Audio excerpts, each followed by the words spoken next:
On Mountain News this morning, a southern Kentucky man faces 20 charges after a wild chase Sunday night. And we have more information on a body found in Breathitt County Monday morning. Plus, former clients of Eric C. Kahn received an update on their Social Security cases Monday. Dedicated to Eastern and Southern Kentucky, this is WYMT Mountain News this morning. Good morning. It is 4:59 on Tuesday, April the 30th. I'm Will Puckett. Thank you for tuning in to Mountain News this morning. It's the last day of April. May is on the horizon and warm temperatures are too. Brandon, yesterday it was absolutely gorgeous. We're going to see a repeat of that again today, I feel. Absolutely, and it could be even a little bit warmer today than it was yesterday, and it got pretty warm yesterday, so let's take a look at what's going on right now on the camera network. We start up on top of the mountain, US 119, Whitesburg Pine Mountain. You see not a whole lot of activity this morning as we head out the door. Satellite radar, not too much going on there either. A few more clouds starting to try to build in, but it's going to ebb and flow today. Temperatures already close to 70. Prestonsburg, Pikeville, Logan this morning. Most of us in the low to mid to upper 50s, some 60s floating around some of those ridges. Southwest wind, though, starting to crank in there, so that's going to continue to drive our temperatures up. And quickly out the door forecast, 85. The forecast time this afternoon. It's going to feel more like summer than late spring. Full forecast coming up here in just a few minutes. Will? All righty, Brandon. Thank you. Well, a southern Kentucky man faces 20 charges after a wild chase Sunday night. The chase started following a frantic 911 call from a woman in a car in Corbin saying she was being held against her will. It lasted nearly an hour and went through parts of 3 counties and involved police from at least 4 different agencies. The driver, 29-year-old Joshua Grigsby, faces 20 charges, including attempted murder of a police officer. He did attempt to resist somewhat, but we were able to get him under control fairly quickly.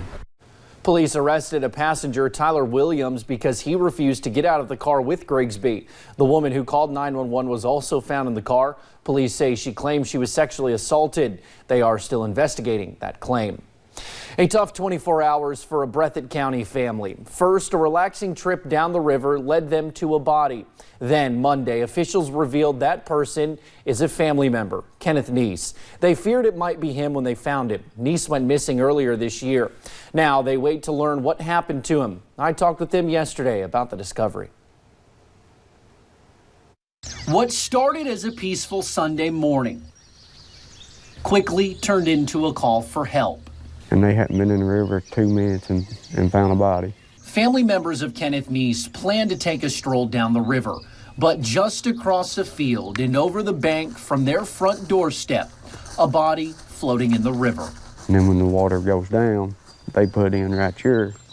I mean, not how far they go, about 30 foot, 40 foot down the river.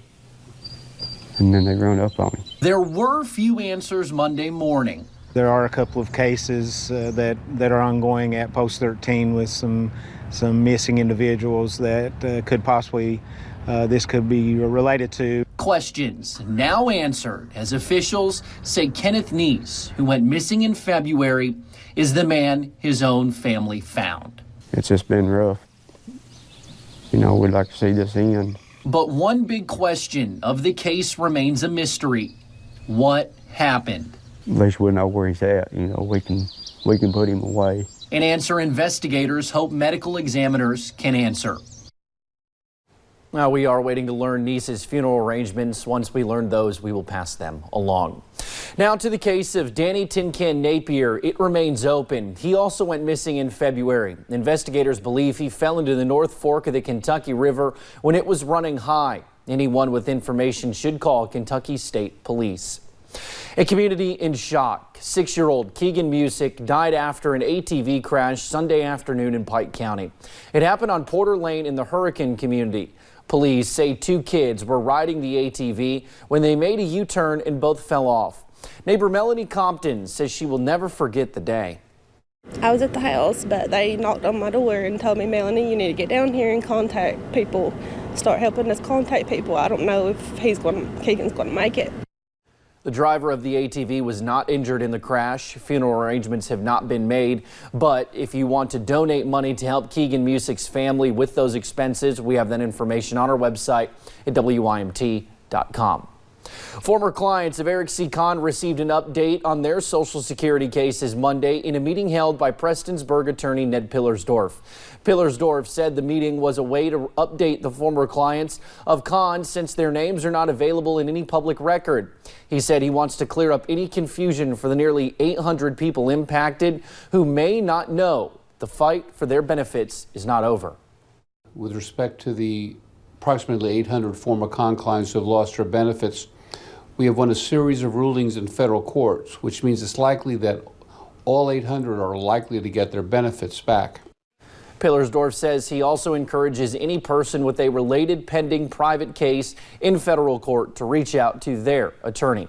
Thank you for getting your day started with us right here on Mountain News this morning. Coming up, we take a look at some jazz highlights.